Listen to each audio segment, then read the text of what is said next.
बिस्मिल्लाहिर्रहमानिर्रहीम। आप तमाम देखने वालों को मेरी तरफ से बहुत बहुत सलाम।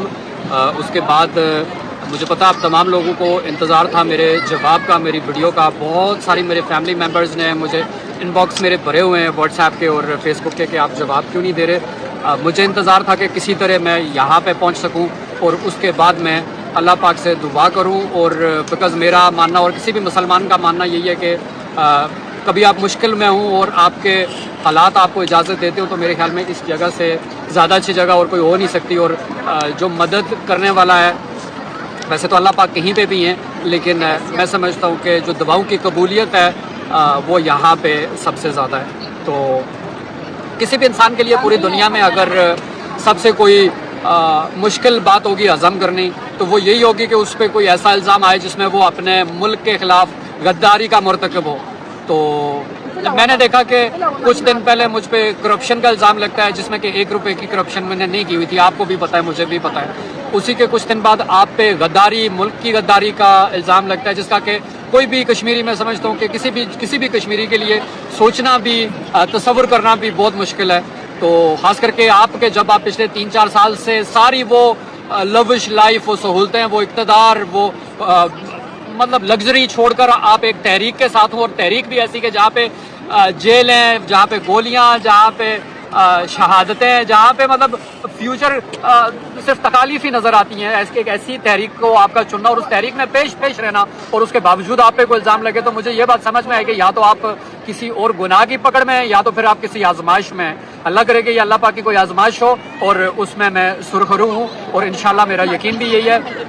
अब मैं आता हूँ उस बात की तरफ जिसमें बहुत सारे अभाम हैं, बहुत सारी बातें हैं, बहुत सारे लोगों के जहनों में सवाल हैं कि इमरान नूर वहाँ दिलावर के घर क्या कर रहा था, ये इमरान जन्नत कौन है। बहुत सारे लोग ऐसे समझ रहे हैं कि थ्रू आउट द वे वो सारी कॉल इमरान नूर की ही थी। बहुत सारी चीज़ें, तो मैं आपको उसका वर्ड बाय वर्ड मैं आपको उसका जवाब देता हूँ जी। कि जिस रात को उमर नज़ीर साहब कश्मीरी पे, उमर नज़ीर साहब पे जो अटैक हुआ है, उस अटैक के बाद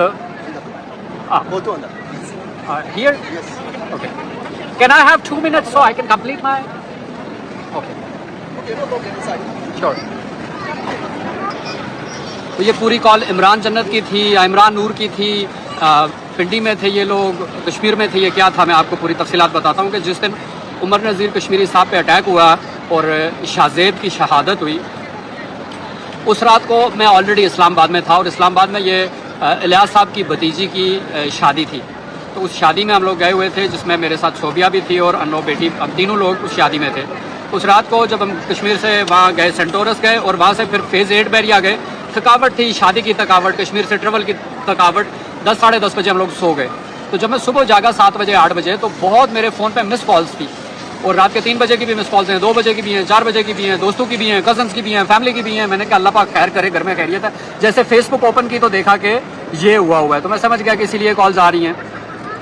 लोगों के लिए तो शाहजेब एक हुआ होगा कि एक मज़ाहमतकार और एक्शन कमेटी के हवाले से लोग जानते थे। मेरे लिए शाहजेब एक बचपन का दोस्त को, जो बहुत बचपन में हम लोग खेल कर बड़े हुए थे, तो उसकी मुझे बहुत तकलीफ़ थी। अल्लाह पाक ने मेहरबानी की कि उमर नज़ीर कश्मीरी साहब जो तहरीक के लीडर थे, उनकी बचत हुई, लेकिन शाहजेब की शहादत की बड़ी तकलीफ़ थी। खैर वो पूरा दिन गुजरा। यहाँ से मेरी स्टोरी स्टार्ट होती है कि एक गलत टाइम पे, गलत जगह पे मेरा होना, कि मैं इमरान जन्नत साहब के घर गुलरेज में शाम को 6-7 बजे के करीब मैं वहाँ पे जाता हूँ, और इन लोगों की जो कॉल आपस में चल रही है, वो चल रही है इमरान की और दिलावर की। जिस टाइम वो आपस में बात कर रहे हैं, और एक बात मैं आपको यहाँ पे वजह करता चलूँ कि वो जो गालियाँ दिलावर बक रहे हैं उमर नज़ीर कश्मीरी साहब के लिए, अल्लाह ना करे एक दिलावर क्या, पूरे कश्मीर, पूरे पाकिस्तान के अंदर कोई इस 26 करोड़ की आबादी में अल्लाह ना करे कि कोई बंदा ऐसा हो कि जो मेरे सामने इतनी गलीज गाली उमर नज़ीर कश्मीरी साहब या किसी भी एक्शन कमेटी के मेंबर के लिए बके और मैं वो बर्दाश्त कर लूँ, ऐसा मुमकिन नहीं है। लेकिन जब वो ये गालियाँ बक रहे थे दिलावर साहब, तो मैं नीचे हुआ हूँगा, रोड पे हूँगा। इमरान जन्नत साहब का घर दूसरे फ्लोर पे है। तो जब मैं ऊपर पहुँचा, जैसे मैंने, आप सारी कॉल तो आप सुन रहे होंगे ना, दोबारा से भी अगर आप सुने, तो वहाँ पे इमरान मेरा इतना बचपन का दोस्त है कि वो एक तो रिश्ते में पोता लगता है मेरा, ऊपर से घर हमारे करीब है मुतियालमरा में, ऊपर से एक क्लास में थे, कायदे से 8वीं तक हम एक स्कूल में, एक डेस्क पे, एक टाट पे बैठ के पढ़े हुए, दोस्ती बहुत ज़्यादा है। तो इमरान के घर हम जब भी जाते तो एक उससे फ़नी किस्म का ताल्लुक है। तो वो देखा होगा आपने, मैंने दर करके उसका डोर नॉक किया, क्योंकि हम जब भी उसके घर पे जाते हैं, अगर उसकी फैमिली ना हो तो हम यही प्रिटेंड करते हैं कि जैसे पुलिस आई है या कोई फौज आई है, या जैसे तुम्हारे ऊपर कोई अटैक हो गया है, तो आपने सुना भी होगा कॉल में भी वो यही कहता है कि जी दरवाजे पे हमला हो गया है। हालांकि उनको पता था कि मैं ही हूँ, क्योंकि मैंने पहले से कॉल की हुई थी कि मैं आ रहा हूँ आपके घर। तो जब वो दरवाज़ा खोलते हैं तो मैं अंदर जाता हूँ, तो मुझे नहीं पता है कि कोई इमरान की और दिलावर कियानी की आपस में बात चल रही है। और ये भी मैं आपको वाज़ेह करता चलूँ कि इससे पिछले 2 साल 3 साल पहले ये दिलावर कियानी पहली दफ़ा मुझे इमरान के साथ ही मिले और आखिरी दफ़ा भी इमरान के साथ ही मिले। 5-6 दफ़ा 7 दफ़ा ये पूरा ऑल टुगेदर मुझे मिले होंगे। मैं इनको नहीं ना पहले जानता था। कियानियों से मेरी बहुत ज़्यादा दोस्ती है, मेरे बचपन के दोस्त है कियानी, लेकिन ये दिलावर कियानी साहब से मेरी कोई जान पहचान थी ही नहीं। आज से 2-3 साल पहले तक मुझे कोई पता नहीं था कि दिलावर कियानी नाम का कोई बंदा इस दुनिया में एग्जिस्ट भी करता है। वहाँ पर इनकी बात चल रही थी, तो इन लोगों ने, दिलावर ने कहा कि इमरान साहब से मेरी बात करवाएं, जैसे कि आप कॉल में भी सुन सकते हैं, मैंने नहीं कहा। अब वो मुझसे ये पूछते हैं कि इस टाइम पे कश्मीर में जो हालात हैं, आपको क़यादत करनी चाहिए थी, आपको यहाँ पे होना चाहिए था। तो अगर एक किसी ISI के मुखबर के नाम मुंह से ये अल्फाज निकलते हैं कि आपको एक्शन कमेटी की क़यादत करनी चाहिए, तो मैं समझता हूँ कि मेरे लिए एजाज़ की बात है। तो आगे मैं उन्हें ये कहता हूँ, क्योंकि वो तनवीर इलियास साहब वाले मामले के बाद सबको पता है तनवीर इलियास साहब वाले मामले का, तो मैं उनको कहता हूँ जी कि वो एक्शन कमेटी तो मुझे मानते ही नहीं है। और इमरान के घर जाना, उससे वो दोस्ती, उससे वो फनी ताल्लुक, वहाँ पे वो दौड़ दौड़ करके उसका दरवाजा खोलना, यानी आप एक फनी मूड में, और फिर उसका कहना कि जी आप यहाँ पे क्यों नहीं है, तो आप उसको कहना कि वो तो मुझे एक्शन कमेटी ही नहीं मान रहे, लोग मुझे एक्शन कमेटी ही नहीं मान रहे। तो वो एक मजाक का वो चल रहा था।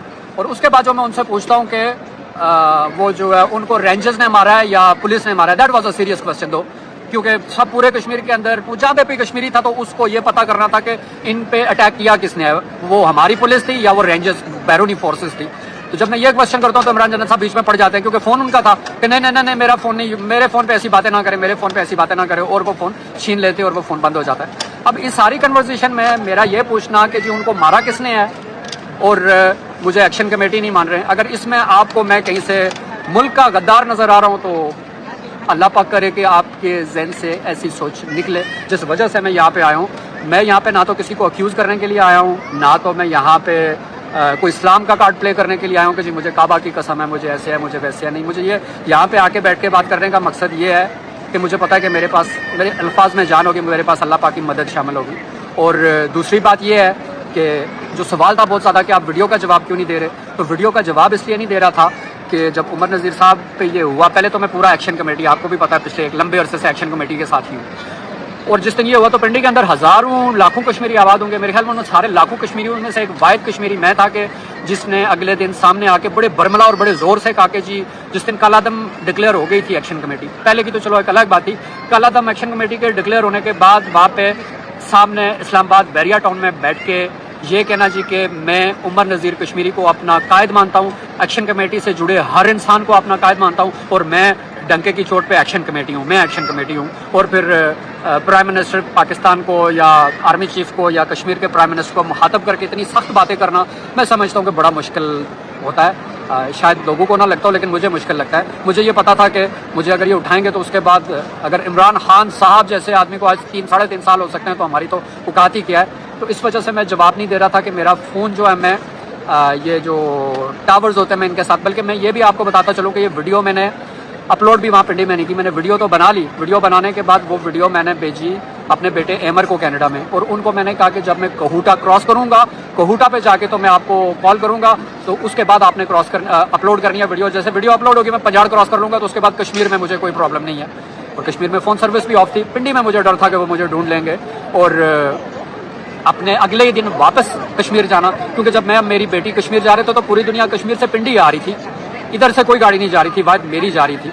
तो मैं ये समझता हूँ कि अल्लाह पाक ने जो है एक रास्ता दिखलाया, लीडरशिप दिखलाई, अल्लाह पाक ने दिखलाया कि ये सच्चे लोग हैं, और उन सच्चे लोगों के साथ जाकर मैं खड़ा हुआ हूँ, और मुझे फ़ख्र है कि मैं उन्हीं लोगों का हिस्सा हूँ। और एंड तक ये 2 दिन पहले तक मैं आपको बताऊँ, 2 दिन कबल मुझे कोई खबर ही नहीं थी रावलाकोट के अंदर के कोई वीडियो, कोई ऑडियो, कोई ऐसी चीज़, इसलिए कि हम ग्राउंड के ऊपर हैं। दरेक से भागना मुतियाल मरा आना, मुतियाल मरा से टर्मिनल से भागना और दरेक में जाना, और वो पतली रोड है, बस वो रटी हुई थी, बाकी तो कोई चीज़ थी नहीं। और सुबह उठ के नाश्ता बनाना, ले जाना, फिर उनको नाश्ता करवाना एक्शन कमेटी मुतियाल मरा टर्मिनल वालों को, फिर शरबत पिलाना, ये करना वो करना, जो भी मतलब आपका काम था। क्योंकि जब मुझे पता था कि मेरे पे वहाँ पे वो तनवीर साहब की उसकी वजह से स्पीच पे पाबंदी थी, तो मैंने कहा ज़रूरी नहीं है कि हर टाइम आप लीडरशिप भी दिखाओ, लीडर ही बनो, समटाइम्स आपको कारकुन भी बनना पड़ता है, और वो कारकुन गुमनाम कारकुन। तो मैंने कहा हम वो बन के काम करेंगे, इस टाइम ज़रूरत है और अभी आप वीडियोस भी देखेंगे, अभी बहुत सारी चीज़ें आपको मैं दिखाऊंगा कि वहाँ पे मैं क्या कर रहा था, मेरा क्या रोल था, सोबिया का क्या रोल था, सोबिया मेरी आवाज़ कैसे बनी। हम वहाँ से मैं वापस इस्लामाबाद गया, सोबिया को वापस लेकर आया। उसके बाद उनको सोबिया ने कहा कि शायद मुझे स्टेज ना दें आपकी वजह से, तो मैंने कहा नहीं, ऐसे बगैरत नहीं है कोई कि आप इमरान के किए की सज़ा आपको मिले, तनवीर इलियास के जलसे में मैं तकरीर करूँ और स्टेज वो आपका ना दें, ऐसा नहीं हो सकता। खैर उन्होंने सोबिया का स्टेज बिल्कुल भी नहीं रोका, दरेक में भी उन्होंने बात की, मुतियाल मरा में भी उन्होंने बात की, जहाँ पे भी उन्होंने मांगा स्टेज मिलता रहा। बहरहाल जी मैं ये बताने की कोशिश कर रहा हूँ कि मैं आप में से एक हूँ, हलाली माँ बाप का बेटा हूँ। मुझे बड़ी तकलीफ़ है कि मेरे भाइयों ने, मेरी बहनों ने, मेरे रिश्तेदारों ने, मेरे दोस्तों ने, मेरे चाहने वालों ने, फॉलोवर्स ने बहुत कुछ फेस किया है।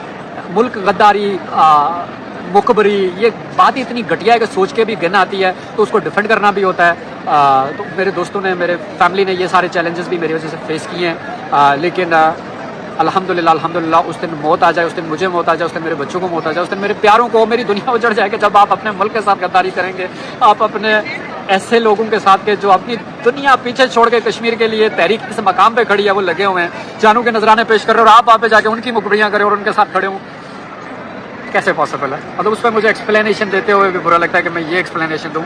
तो बहरहाल जी जो भी चीज़ आपने देखी, जो भी आपने सुनी, वो सारी गलत फहमियाँ थी। मेरे ख्याल में एक सेकंड में कुछ कह देना बड़ा आसान होता है, लेकिन आपको इस बात का अंदाज़ा होना चाहिए कि उससे अगलों को कितनी तकलीफ होती है। तो बहरहाल उस ऑडियो को दोबारा से भी सुनिएगा और देखिएगा। और मैं थ्रू आउट द वे उस ऑडियो में वहाँ पे बैठा हुआ नहीं था कहीं पे, मेरी एंड के आखिरी 20 सेकंड की बात है, और उन्हीं 20 सेकंड में मैं दरवाजे से एंटर हुआ और फ़ोन मेरे हाथ में मुझे मिला, दैट्स इट। मुझे नहीं पता है कि उसके पहले किसी की क्या बात हो रही। और एक और बात मैं आपको बता दूँ, ये जो दिलावर कियानी है, मुझे ये पता होता है कि ये मुझे सिर्फ इतना पता है कि ये इमरान जन्नत की जो फ्रीडम मूवमेंट है, वो कैप्टन हुसैन खान, तो उसका मेंबर है। मुझे ये पता हो कि ये ISI का मुखबर है, मुझे क्या पता, जिस तरह आप सबको पता चला उसी तरह मुझे भी पता चला ना जब उसकी ऑडियो लीक्स हुई है। तो मैं उसको अपने पास बैठने दूं, या मेरे पास वो 4-5-6 दफ़ा भी जो मुझे मिला, मैं उसको पास से ना गुजरने देता, कि मुझे ये पता था कि वो इस तरह इन्वॉल्व है। और आज भी मैं बरमला कहता हूँ कि जो मेरी अंडरस्टैंडिंग है, जो मुझे पता है इमरान के हवाले से, इमरान जन्नत के हवाले से, तो वो जो है कोई भी जमात, जैसे अतीक खान की जमात है, शाह गुलाम कादर की जमात है, या जो भी जमातें हैं वहाँ पे, या मुजाहिदीन है, या जो भी ISI के लिजान में काम करते हैं, वो भी उसकी जमात भी इसी तरह उनके लिजान में काम करती है। इमरान जन्नत भी बात से उनसे मेरा नहीं यकीन कि कभी उसने 1 रुपया भी कोई मुखबरी या इस तरह के काम करने के एवज लिया हो। हाँ, ये जरूर हो सकता है कि उसको कि थाने में फ़ोन करवाना है, पिंडी को फ़ोन करवाना, तो वो उनसे करवाएगा, वो उनको इस्तेमाल करेगा, वो उसको इस्तेमाल करेंगे, ये हो सकता है। लेकिन मुखबरियाँ करना, पैसे लेना, उनके पे रोल पे होना, जो कहने की मैं कोशिश कर रहा हूँ, तसव्वुर नहीं है। और जिस दिन कोई ISI के पे रोल वाला आदमी हमारे पास आके बैठे, तो वो वालिद ही क्यों ना हो, तो उसको साथ बैठने ना दें। अल्लाह ना करे कि हमारे ब्लड में से ही, हमारी फैमिली का हिस्सा ही इमरान जन्नत, तो ये इस तरह हो मुमकिन नहीं है, और मुझे लगता नहीं है। तो बहरहाल जी मैं अगेन ये कहता हूँ कि अल्लाह मेरी ज़िंदगी में वो दिन क्या, मुझे खाना काबा से बाहर जाना ही नसीब ना करे कि मैं अपने वतन के और इन जवानों के जो सारी दुनिया छोड़ के पीछे अपनी वो आसाशियाँ, अपनी वो खुशियाँ, अपने वो घर बार, वो सारी चीज़ें छोड़ के तो कश्मीर के लिए निकले, और मैं उनके एंटी जाके तो गद्दार बन के तो तहरीक की मुखबरियाँ करूँ। अल्लाह पाक मुझे घटिया किस्म की मौत दे उस दिन। ये मैं खुद अपने लिए यहाँ खाना काबा के साथ हर उस बंदे के लिए समेत मेरे कि जो तहरीक इस मोड़ पे गद्दार बन के उनकी सफ़ों में जाके खड़ा हो, अल्लाह पाक उसकी हकीकत दुनिया को दिखलाए, और अल्लाह पाक उसको अगला जहान भी वैसा नसीब करे कि वो जो डिज़र्व करता है, और वो उस जहन्नुम के सबसे निचले दर्जे में फेंका जाए, मैं समझता हूँ। तो अल्लाह ना करे ऐसी कोई बात हो। मैं आपको और एक्सप्लेन करूँगा सारी चीज़ें, एक एक चीज़ें मैं आपको प्रूफ के साथ दिखाऊंगा। वीडियो लंबी होती जा रही है, हमने अभी आज ही पहुँचे, हम थोड़ी देर पहले यहाँ पे पहुँचे, और बाकी इबादत करनी है। तो इंशाल्लाह कल से मैं आपको सारी चीज़ें दिखाऊंगा। किसी भी इंसान को कोई भी मेरी वजह से तकलीफ़ हुई हो, मैं बहुत माजरत खाऊँ। अल्लाह पाक आप तमाम लोगों का, मेरी फैमिली का, दोस्तों का, पूरे कश्मीर का, एक्शन कमेटी का हामी और नासर रहे। अभी थोड़ी देर पहले दुआ कर रहे थे, तो दुआ करते करते मैंने कहा इनको कि आप एक्शन कमेटी के लिए दुआ करना। तो मेरी बेटी ने कहा कि मेरी खाना काबा में आंखें बंद करके आई थी, तो खाना काबा पे नजर पड़ी थी, तो मेरा पहला जो वर्ड था वो एक्शन कमेटी था। मतलब उसने स्टार्ट ही एक्शन कमेटी से किया। हम वो लोग हैं कि हमारे दिल के अंदर रच बसी हुई है एक्शन कमेटी, और हम जाकर उससे गद्दारी करेंगे, ये मुमकिन नहीं है। हम प्यार करने वाले लोग हैं, जान देने वाले लोग हैं अपने वतन के लिए। अल्लाह पाक आप तमाम लोगों को सलामत रखे। Thank you.